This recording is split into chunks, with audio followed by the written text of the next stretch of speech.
हाय, जय हिंद, वेलकम। ये है हमारा एपिसोड 1 5 मिनट शो का। इस पूरे शो का एम ये होगा कि 5-5 मिनट में मैं आपके ऐसे टॉपिक्स क्लियर कर दूंगा जिनके ऊपर सवाल आ जाते हैं और एग्जाम में आप सोचते हो कि भैया कहां से आ गया। तो very important for CAPF, for civil services, for CDS and for NDA. तो आज का टॉपिक हमारा एपिसोड 1 है। प्लीज देखना पूरा और बताना कि क्या इसको हम कंटिन्यू करें और कैसा लगा। ठीक है, तो पहले मैं आपको पढ़ाऊंगा, उसके बाद फिर उस टॉपिक के जो क्वेश्चन आ रखे हैं अलग अलग परीक्षाओं में उसको भी मैं आपको यहां पर दिखा दूंगा। ठीक है, तो आज का टॉपिक हमारा है यूट्रोफिकेशन। बहुत सिंपल है मेरे भाई, पहले समझते हैं होता क्या है। गांव में गड़ही देखा है, गड़ही, या कभी भी आपने कोई वाटर बॉडी देखा होगा। इमेजिन करो ये हमारी वाटर बॉडी। अब इस वाटर बॉडी में जो भी आपके वेस्ट आते हैं, ठीक है, या जो भी फर्टिलाइजर मान लो आ गया, ओके, तो इन सब से क्या होगा कि इसमें आपके हमारे खूब सारे न्यूट्रिएंट्स पहुंच जाते हैं पानी में। कहने का मतलब स्टेप 1 क्या होता है कि पानी में आपके, चाहे वो रिवर का वाटर हो, चाहे वो पॉन्ड्स हो, हमारे कहीं पर पानी अगर भरा है, राइट, उसमें आपके दोस्तों न्यूट्रिएंट्स पहुंच जाते हैं। न्यूट्रिएंट्स कौन से वाले? नाइट्रोजन हो गया, फास्फोरस हो गया। तो उस पानी में जब न्यूट्रिएंट पहुंच जाएंगे तो जो यहां पर एल्गी रहती होंगी, उन एल्गी को लगेगा वाओ यार पार्टी है आज तो, ठीक है, और खूब सारी एल्गी इकट्ठा हो जाएंगी। मतलब एल्गी की ग्रोथ खूब सारी हो जाएगी। इस चीज को हम क्या बोलते हैं? इस चीज को हम एल्गल ब्लूम बोलते हैं। मतलब एल्गी की ग्रोथ को हम बोलते हैं एल्गल ब्लूम। बहुत ध्यान समझना, कोई भी वाटर बॉडी जिसमें खूब सारे न्यूट्रिएंट्स आ जाते हैं, कहां से आएंगे? वेस्ट के फॉर्म में आ रहे हैं, राइट। इंडस्ट्रियल वेस्ट आपका हो गया, ओके, यहां से आपके वेस्ट आ गए, न्यूट्रिएंट्स आ गए, तो इससे क्या होगा? एल्गी की खूब ग्रोथ हो जाती है, तो पूरे पानी में एल्गी भर गया। अब उससे क्या होगा? उससे आपका एल्गी जो है वो सनलाइट को ब्लॉक कर देगा। एल्गी आपके सनलाइट को ब्लॉक कर देगा, अंदर जाने नहीं देगा। जब सनलाइट अंदर नहीं जाएगा तो क्या होगा? जो अंडर वाटर प्लांट होंगे मर जाएंगे, ठीक। और जब एल्गी मर जाएगा खुद, तो इस एल्गी को डिकम्पोज कौन करेगा? बैक्टीरिया। और डिकम्पोज करने में वो ऑक्सीजन का इस्तेमाल करेगी। तो इस यूट्रोफिकेशन का एक आउटकम ये होता है कि ये पानी में जो आपका डिसॉल्व ऑक्सीजन है उसकी मात्रा को कम कर देता है। खत्म आपका पूरा टॉपिक।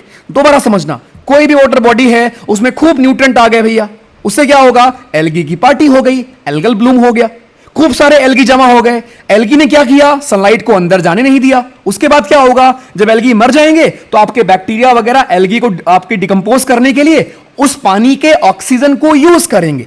तो इस तरीके से पानी में डिसॉल्व ऑक्सीजन की मात्रा भी कम हो जाएगी। These are the outcome of your eutrophication. खत्म। आ जाओ, अब ये आपका एल्गल ब्लूम क्या था, पढ़ा दिया मैंने आपको, राइट। ये पूरा प्रोसेस है आपका, देख लो। न्यूट्रन एनरिचमेंट, एल्गल ब्लूम, उसके बाद सनलाइट ब्लॉक होगा, डेथ हो जाएगा, डिकम्पोजिशन हो जाएगा और ऑक्सीजन डिप्लीट हो जाएगा। खत्म भैया, ठीक। ये आपको गल्फ ऑफ मैक्सिको के आसपास खूब देखने को मिलता है। आइए, टाइप 2 होते हैं। एक होता है नेचुरल। नेचुरल कैसे भैया? मान लो कोई रॉक है, रॉक में क्या होगा? वेदरिंग होगा। वेदरिंग में क्या होगा? रॉक टूट रही है आपकी, राइट। या सब छोड़ो, नॉर्मल आपको पता है यार कि नेचुरल आपके नाइट्रोजन या ये जो भी आपके न्यूट्रिएंट पानी में जब नेचुरल तरीके से पहुंच जाएंगे, इसको बोलेंगे नेचुरल यूट्रोफिकेशन। सॉइल इरोजन के थ्रू या रॉक्स की वेदरिंग हो गई, ऑर्गेनिक मैटर हो गए, राइट, इसको बोलेंगे नेचुरल वाला। और दूसरा हमारा होता है कल्चरल। कल्चरल कैसे होगा? जो आपके इंडस्ट्रियल वेस्ट के फॉर्म में आ गया न्यूट्रिएंट, राइट, इसको बोलेंगे कल्चरल आपका यूट्रोफिकेशन। खत्म भैया। अब लेक्स को भी हम इन बेसिस पर 3 पार्ट में डिवाइड कर सकते हैं। पहले भी पढ़ा चुका हूं, जल्दी से रिवाइज कर लेते हैं। पहला है ओलिगोट्रॉपिक। इसमें क्या होता है? जितना साफ पानी, न्यूट्रिएंट उतना कम और प्रोडक्टिविटी उतनी कम।